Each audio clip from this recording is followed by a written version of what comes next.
Oh, cool. Hello, Mr. Weingarten. Because I'm asking from the future, how are we today? Doing well. It's a beautiful afternoon here in Minnesota. That's excellent. It's pretty early here. I'm still exhausted, to be honest. Because, time is dumb. Um, but space is not. Space is very cool. Now, I look at the new Pyramaze album cover and I think, yeah, space! It's the space stage where Pyramaze is headed with this new post-apocalyptic album called Contingent.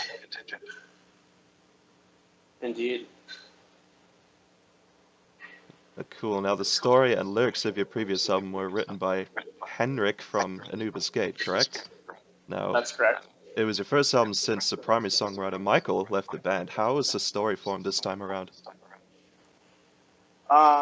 Well, for Contingent, I had discussed some conceptual ideas with Henrik. We had a few Skype sessions ourselves, and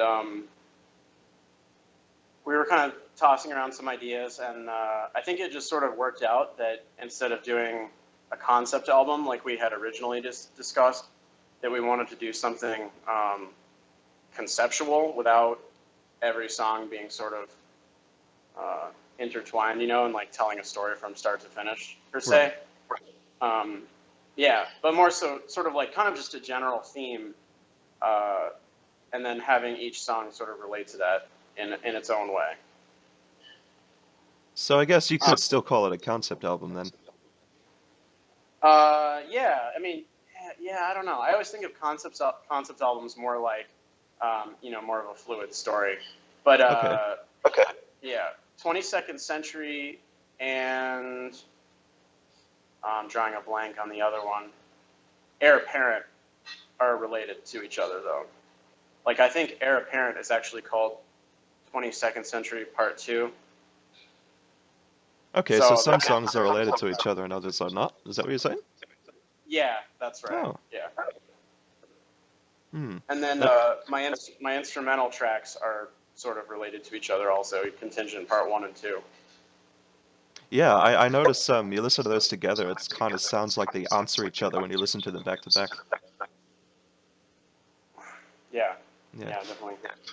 Look, you're quite the film score music enthusiast, right?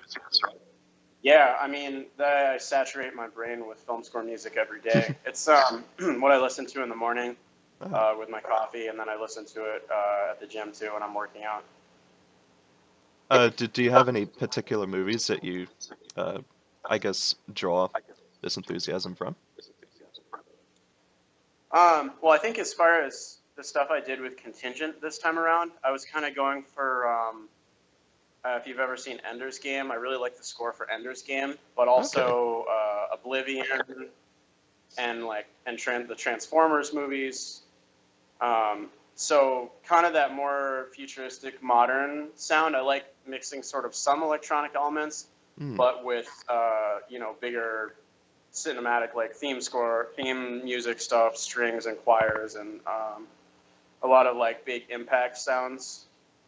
So I experimented with some cinematic trailer effects, and you can hear that kind of in each song. It sort of gives it more of a dynamic that I really like. Yeah, it's funny you see that because I've kind of got an, I guess you could call affinity for albums that sound very visual, and when you listen to Contingent, it sounds like you are actually watching a sci-fi epic, and I could kind of tell that this is definitely, your territory in terms of songwriting. Yeah. Man, my favorite time of the year is the summer blockbuster season when all the superhero movies come out and all the sci-fi stuff comes out. So I'm sort of just my enthusiasm for that and my inspiration from that has really, I think, come through on this album. So did you start making this during that season? Or start writing it? I started composing my parts and doing the instrumental stuff and that kind of thing in November of 2015, and then I was working on my keyboards for 5 or 6 months. So it was sort of a progressive type thing. It was in the off season of the movie season, I guess. But I always buy all my DVDs on Black Friday sale, so of course it takes me a while to watch all of them. Okay, fair enough. Um, talking a bit about the story of the album, you guys touch on things like the corruption of the human condition, and you're trying to represent chaos at one end of the spectrum and brotherhood at the other. I mean, a song like Starman to me kind of shows what comes with this, duality or dichotomy. I mean, this kind of dynamic storytelling was the whole point, right? Yeah. Starman's really a great example of that because it tells the story of people coming together to try to save humanity. And I think, yeah, the overall message of the album is that we live in hard times, and there's going to be more hard times in the future, obviously. But we want to bring people together and, and show them that there's so much goodness in humanity that we can come together and be brothers no matter what our religious backgrounds are or political beliefs are. We shouldn't be divided by the things that we see every day or the things that the media says to us. And, I just want to use the voice that I have or that we have for good, even though it is a small voice, but I know that we have fans all over the world, and I want them to come together and be inspired. And yeah, so that's sort of my intention with everything, is to use the voice that we have for good and to inspire people. With adversity comes brotherhood, I suppose.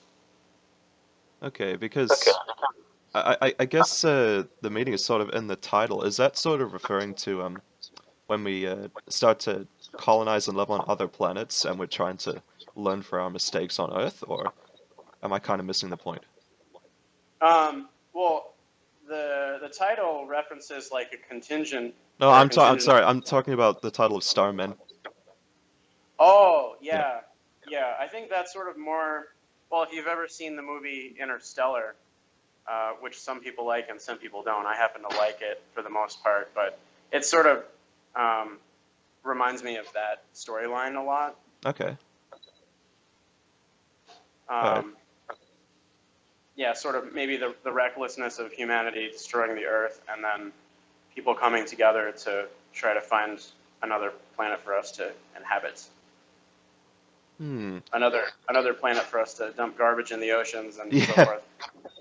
Yeah, I mean, back on the topic of, time being dumb, I think 22nd Century sort of tells us why we shouldn't be taking time for granted, because a dystopian future will come around and bite us in the ass. I mean, life is moments, and moments are fleeting. Was that sort of the idea behind the song?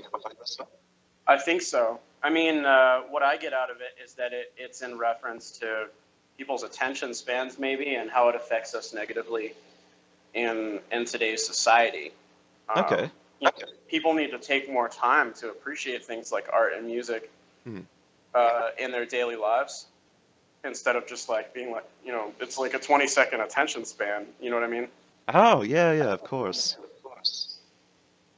Yeah, that's sort of why people. But then, yeah, it's up for interpretation. You know what I mean? Yeah, well, that's the beauty of it, isn't it?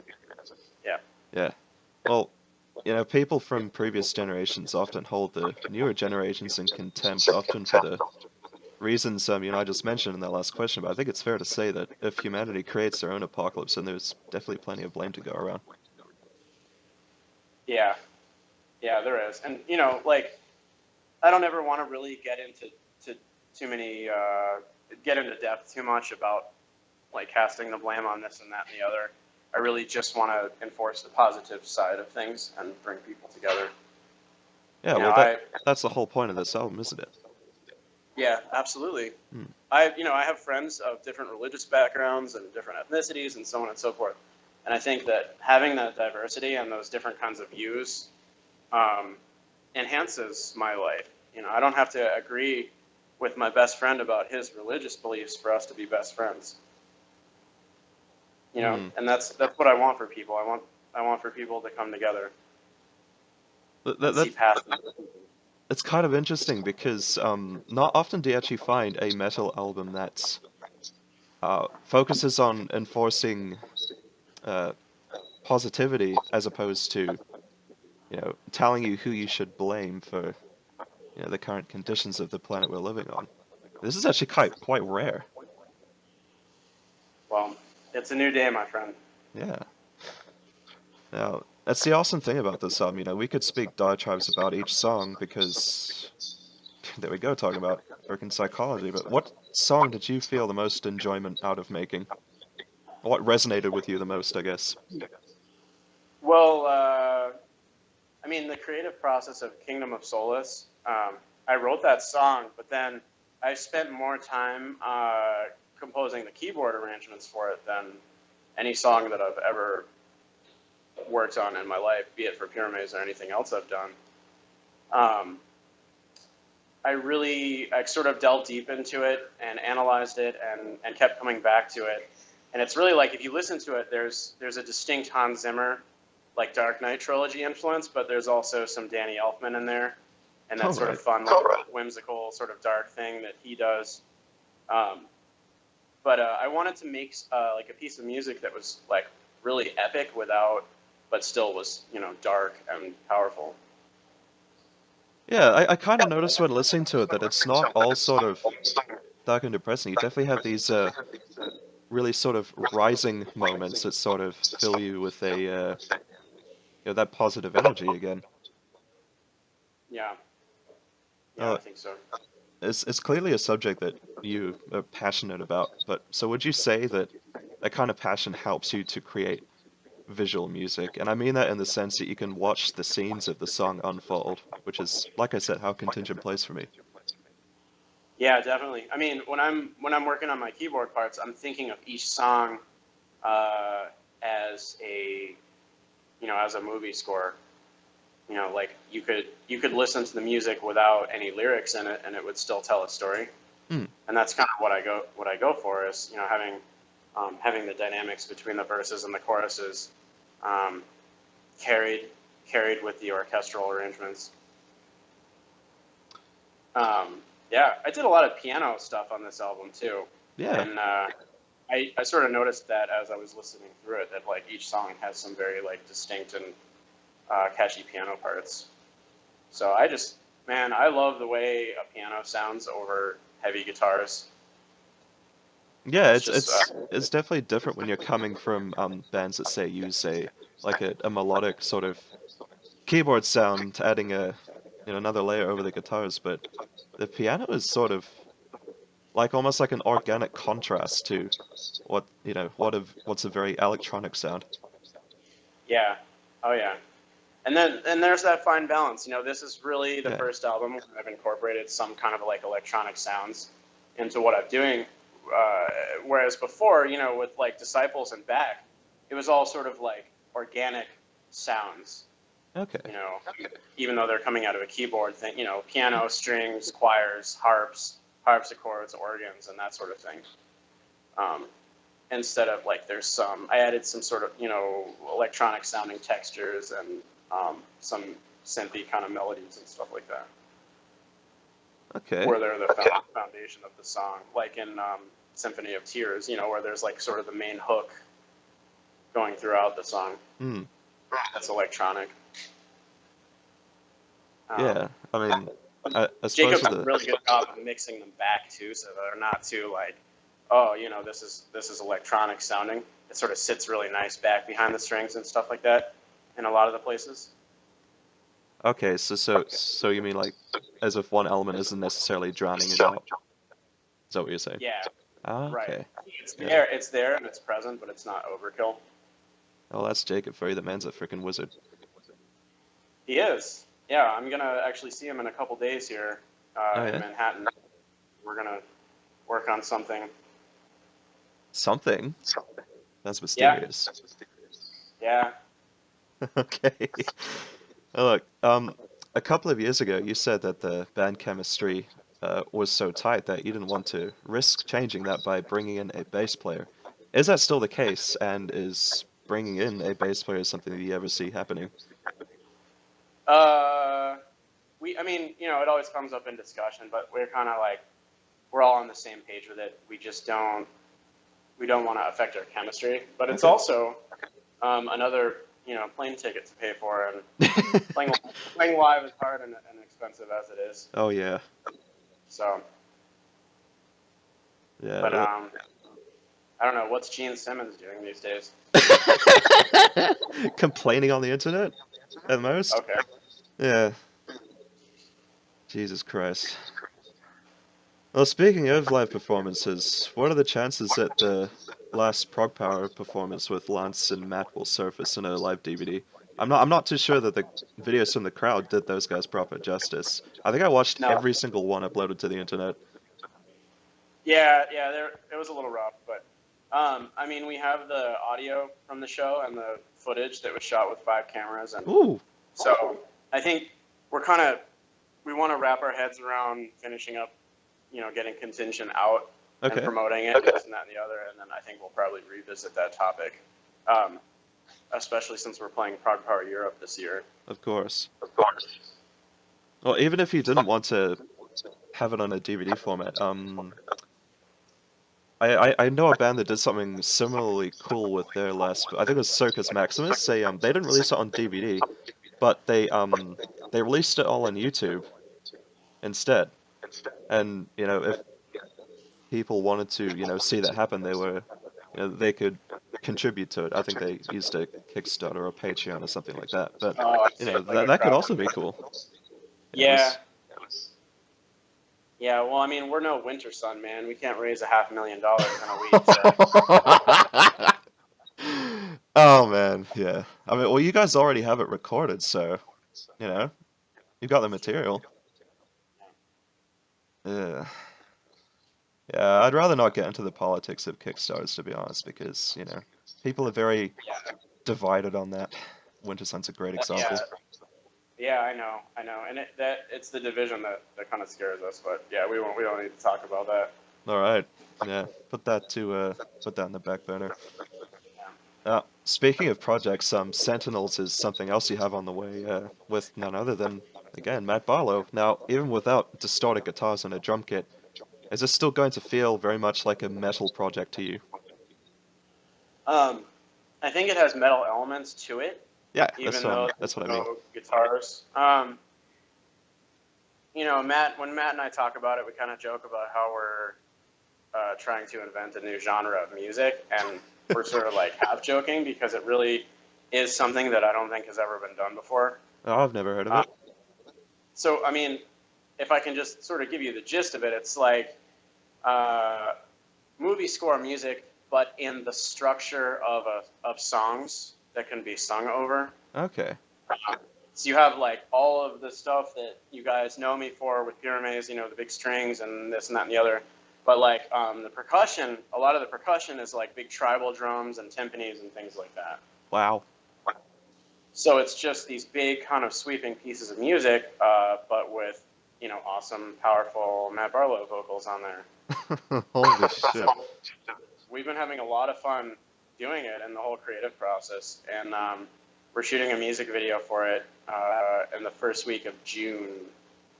Oh, very cool. That'll be, I'm landing in the Atlanta area, and we're going to shoot it there. Because that'll be at the end of the Mind Maze tour, so I'm going to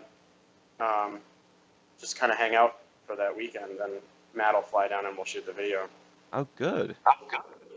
With the same director who did A World Divided video for Pyramaze. Very talented guy named Chance White.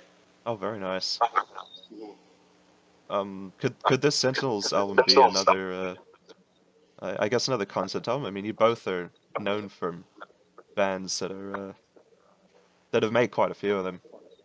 Or are the songs sort of disconnected?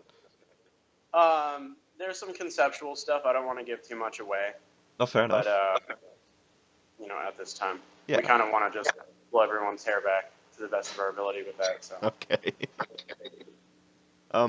Is there I won't ask for a release date, but a time period maybe that you could give? For Sentinels? Yeah. Well, I think Jacob's going to mix the album for us in May, and then we're doing the video in June. So I think we're going to send it out to some labels and see if we can get someone to bite on it. All right. So it's really hard to say. Hopefully later this year, but maybe early 2018. Just sort of depending on what happens, with the whole behind the scenes political Oh yeah, aspect of the music industry. of course. Oh, it's But great. we have high hopes, Sorry? we have high hopes. Oh yeah, and for it's it. great that you're getting a music video out for it so early. I mean, that's sure to drum up hype. Yeah. Oh yeah. Yeah. We're gonna. I mean, the music video we're gonna just sort of keep for ourselves, and then, send it around to some labels and things like that. Before you release it? I don't know what we're gonna put out. Yeah, I don't know what we're gonna release or put out, or what the timetable is gonna be. I can Okay. just tell you for now that it will exist. Yeah, excellent. Yeah, that's the point. Well, look, that's everything I had for you. Thank you very much for your time. It was great to catch up with you again. Yeah, man, absolutely. Thanks for being a fan of everything I do. I really appreciate the support. Oh hell yeah. As always.